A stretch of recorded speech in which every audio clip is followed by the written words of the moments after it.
Argentina کے کپتان Lionel Messi نے فیفا ورلڈ کپ 2026 میں نئی تاریخ رقم کر دی۔ ارجنٹائن کے کپتان کا جرسی نمبر 10 جادوئی کارکردگی دکھاتا ہے اور ایک اور سنگ میل عبور کر لیتا ہے۔ اس بار انہوں نے 2026 کے ورلڈ کپ کے راؤنڈ آف 16 میں مصر کے خلاف اپنی سنسنی خیز گول کے ذریعے ایک ایسا ریکارڈ برابر کیا جو 1930 سے قائم تھا۔ مانگی ڈیم کے علاقے میں کلیئرنس آپریشن کے دوران 15 دہشت گرد جہنم واصل ہو گئے ہیں۔ معاون وزیر اعلیٰ بلوچستان شاہد رین کا کہنا تھا کہ شہید ہونے والے اہلکاروں کی قربانیاں ہرگز ضائع نہیں جائیں گی۔ تفصیلات کے مطابق بلوچستان کے ضلع زیارت میں مانگی ڈیم کے علاقے میں سیکورٹی اداروں نے کلیئرنس آپریشن کے دوران مکمل کیا، جس کے دوران 15 دہشت گرد ہلاک ہو گئے ہیں۔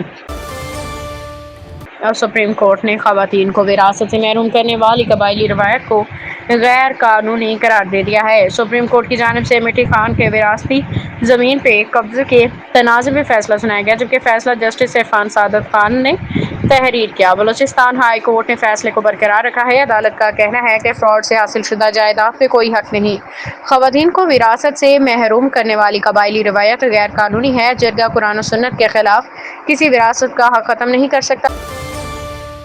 شارجہ سے کراچی آنے والی نجی کارگو طیارہ لاپتہ ہو گیا، جس کی تلاش شروع کر دی گئی ہے۔